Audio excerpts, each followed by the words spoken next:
ketika bumi menika diruntuhkan.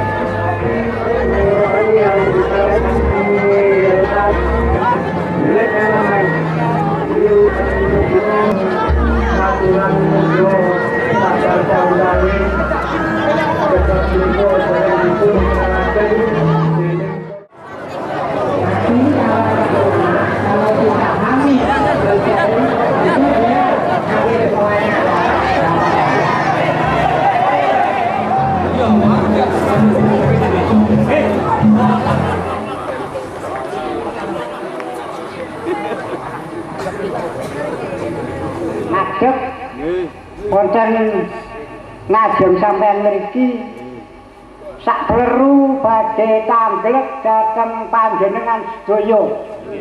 Panjenengan napa sase percados kali kula napa boten?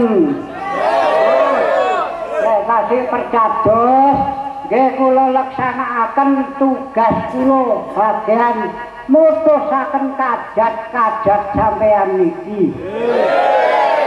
Angin semangkin kula badhe tamblek dhateng panjenengan sedaya mpun ngantos aling-aling ya lak dodo mawon niki cek semerap salah kali bener kula kepengin semerap salah kali bener duko tambak watu mriki kakae niku 300 lebih ya loh, napa?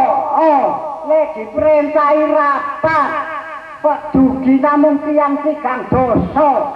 Niki lho, kula tumut nganu dodo kula niki tumut bedodo. Nek diperintahi rapat, napa diperintahi napa boten sampeyan niki? Boten. Loh, niki kan semrap salah kali bener. Ya, nek pancene sampean boten diperintahi niku salahe teko RT. Ya. RT-ne boten turun perintah. Ya. Rasane pun boten mampu anu lereno ganti wong. Perlu badhe ngelujengi toya ingkang saking Gumbandar menika. Ingkang dipun kawruhi kaki reso nini reso kaki tonggok nini tonggok kaki jogo nini jogo dikawruhi supados ngerso jogo ngayu mono dateng toya saking Gumbandar ngantos dembugi dusun Tambak Watu mriki pinaring ana tulus lancar rahayu besuki slamet mugi slamet tok ingkang enum slamet tok ingkang dipun enum lan mugi slamet tok saking kabelahe slamet tok saturut tangine slamet tok sak subuh parane slamet tok sak kebe sapine bebek ayame bali omahe tanam tuwe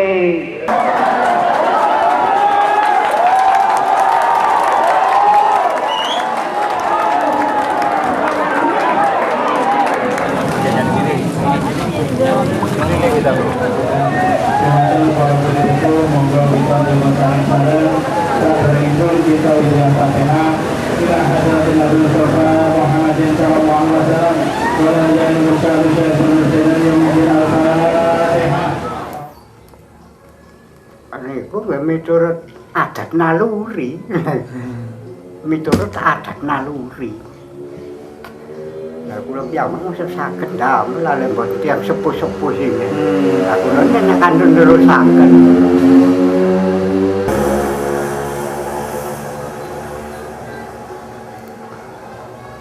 Niku anu soalé singen niku pancene toya Tambak Watu nek kagungan toya.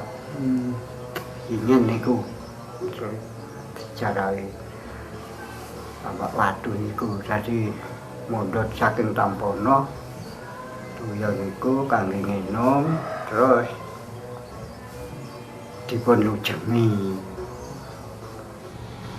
Nek sak mangke keadaane sumbere pripun? Nggih pancet, nggih mboten ageng nggih mboten ali nggih pancet. Nek kayon-kayonan niku Ya kayane nggih tetep anu, mboten kenging dirobah. Tuyuk kajeng niku. Nah, anu tok mboten jawatan tok sing jagi niku, nggih masyarakat mriki. Jagi kajeng niku anjene. Sakit celeke sumber niku. Dilarang mboten angsal mundhut kajeng, tapi lek kajeng ageng lho, lek kajeng kangge kajeng bakar nggih biasa.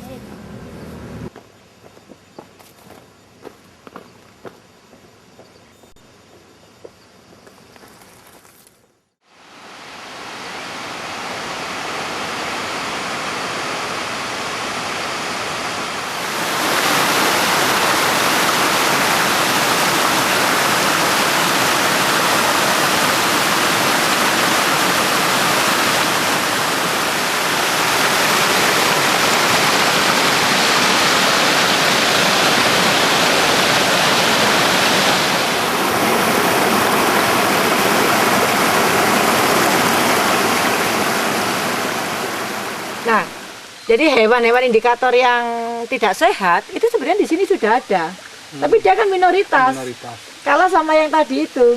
Tapi kalau ada penebangan hutan, lumpurnya banyak, yang itu kali menghilang, yang ini merajalela. Nah, batu itu seperti itu. Pak kita lihat keseluruhan, kan sudah bisa menduga dasnya sehat ini. Karena hutannya primer, sekundari, macam-macam naungannya ada, batunya ada. Nah, kalau kita lebih detail, kita lihat binatangnya. Ini kan dari atas pohon, makanya naungan ini penting. Ya, tanaman di kiri kanan sungai jangan sampai hilang tuh.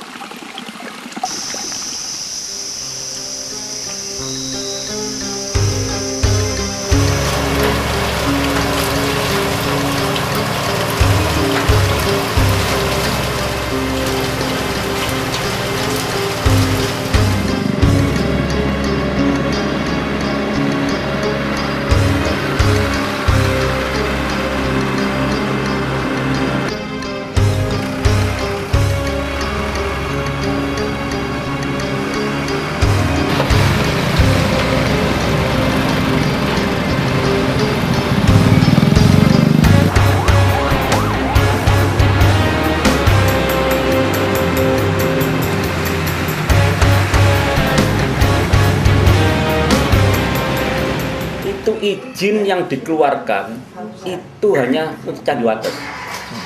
Dengan sini ya? Iya, karena sifatnya kan bukan pengeboran.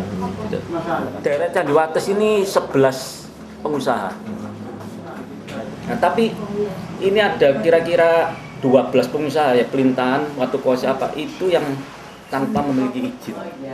Di Pelintahan itu cara pengambilan dibor sampai 80-90 meter. Nah, itu mulai tahun 2004 itu mulai menurun. Harganya bukan anunya, permintaan meningkat, anunya menurun. Perkirakan ya rata-rata ada 1-2 yang di bawah 10.000 ya, umumnya 10.000. Sampai Surabaya itu jadi berapa Pak kira-kira? Jadi itu cuma kita hitung transportasinya aja. Oh, ditambah transportasi. Iya, jadi sebenarnya nggak ada artinya air itu gitu. Nah, ya tentunya untuk harapan itu dari pemerintah sendiri juga kita harapkan bisa menertibkan dalam artian supaya tidak terjadi pengeboran yang liar, ya, nanti juga akan membahayakan kita semuanya. Mari kita semua pengusaha air ini, baik yang itu dia mungkin dalam kata hukumnya ilegal sama legal, kita lah. Mari kita bersatu untuk membicarakan gitu. Jadi dengan apa bisa dikembalikan harga ke tahun 2003 itu. Nah, insya Allah nanti itu bisa lah untuk kontribusi terhadap lingkungan. Apa sih yang mendasari hutan asu itu? Karena begini, kemampuan pemerintah dengan APBD atau GRNHL gitu ya, per tahun itu sangat terbatas. Sementara luasan yang harus direhabilitasi cukup banyak. Kalau kita hanya mengandalkan dana dari pemerintah itu mungkin 10 tahun lagi semua akan baru tertanami gitu ya. itu baru tertanami, yang hidup belum tentu gitu ya. Nah, supaya ada satu akselerasi cepat ditanami semua, maka mungkin tadi perlu bantuan dari banyak pihak gitu ya, banyak pihak yang tentunya pihak-pihak yang selama ini ada ketergantungan baik langsung maupun nggak langsung terhadap ini kegiatan bisnisnya gitu. Sekarang yang sudah terjadi itu kalau misalnya dana APBD dari pemerintah itu sekarang mereka juga sudah berubah. Kalau dulu kan tanam aja, setelah itu biaya perawatan dan sebagainya itu nggak ada gitu ya. Nah sekarang budget pemerintah itu sudah budget ini untuk penanaman dan ini untuk perawatan gitu. Nah dengan pola seperti itu pengalaman kami yang tahun 2007 kemarin itu selamat dari kebakaran. Karena apa? Kalau dulu kan setelah tanam kan sudah pergi, nggak ada yang ngopeni. Nah sekarang setelah tanam itu ada mandor-mandor. Nah mandor itu diambil dari masyarakat lokal yang tadinya profesinya adalah merambah hutan. Nah, KTT pada dasarnya mitra kerja dari Tahura, ya, Taman Hutan Raya, yang melaksanakan proyek-proyek yang ada di kawasan hutan Tahura Pasuruan itu. Dan saat ini kami dari 6 desa itu sepakat untuk menjadi satu paguyuban karena kami sudah mempunyai pola pemikiran yang sama bahwa untuk menangani hutan itu perlu kerjasama dengan banyak orang gitu. Karena penanganan di hutan itu tidak hanya penanaman saja, yang paling berat itu adalah waktu antisipasi kebakaran dan penanganan kebakaran. Pengalaman di tahun 2006 itu sebelum ada paguyuban, Pasuruan itu terbakar hampir 3.000 hektar hutan Tahuranya. Tapi begitu ada paguyuban dengan ada teknis manajemen penanganan kebakaran yang baik, 2007 kemarin yang kebakar tidak lebih dari 100 hektar. Dari 2004 sampai 2007 kita sudah melakukan penanaman seluas 1.002 hektar. Itu mulai luasan Tahura di Pasuruan seluruhnya ada 4.600 hektar. Lahan kritis sampai saat ini yang belum tertangani itu ada 2.400 hektar. Dengan asumsi dari per tahun kita kalau mengatakan penanaman per tahun kira-kira per tahun sekitar 300 hektar, itu kita masih memerlukan waktu sekitar 7-8 tahun lagi baru selesai penanaman di Tahura. Itu pun masih belum lagi kalau ada kebakaran. Inisiatif yang dilakukan oleh kawan-kawan ini punya dampak yang besar dibanding yang dilakukan oleh negara, misalnya dengan gerakan rehabilitasi, GNRHL dan lain sebagainya itu. Karena memang seperti teman-teman lakukan di lapangan ini adalah bisa mengupayakan teman-teman di KTT maupun LMDH menaikkan insentif kepada mereka dan valuasi lingkungan yang lebih tinggi untuk masyarakat sekitar kita, dan ini akan diperluas oleh mitra yang lain, dalam hal ini mungkin corporate sektor ya, perusahaan-perusahaan yang ada di sekitar Pandaan dan lain sebagainya, untuk juga dapat memberikan upaya yang lebih serius terhadap valuasi atau penghargaan nilai-nilai lingkungan yang lebih tinggi. Gambaran jelas ini sesuatu yang baru. Kalau kita bicara data memang kita lemah di sana kadang, karena kita bukan analis, kita bukan penggiat lingkungan yang terjun langsung menghadapi semua itu. Tapi informasi yang seperti ini kalau bisa kita akses dari teman-teman yang seperti kita, tentunya kita akan memberi proporsi berita yang sesuai gitu ya.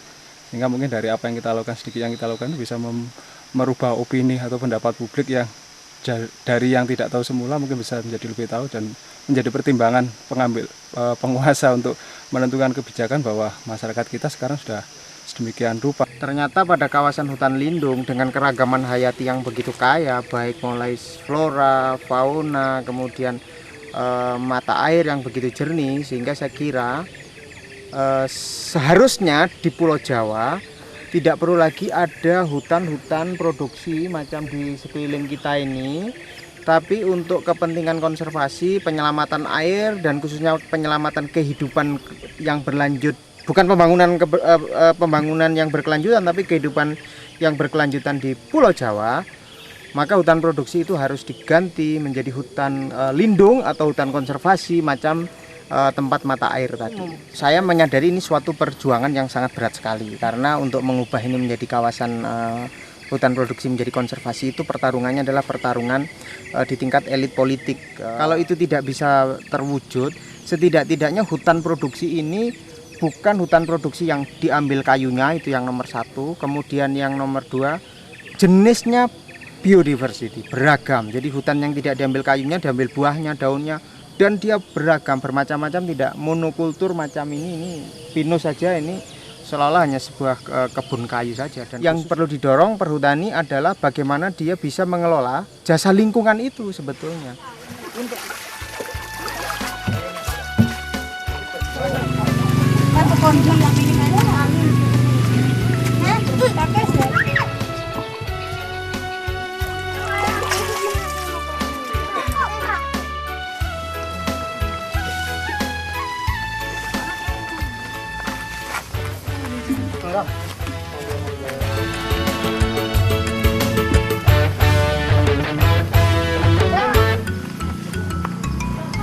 Dan ku daki gunung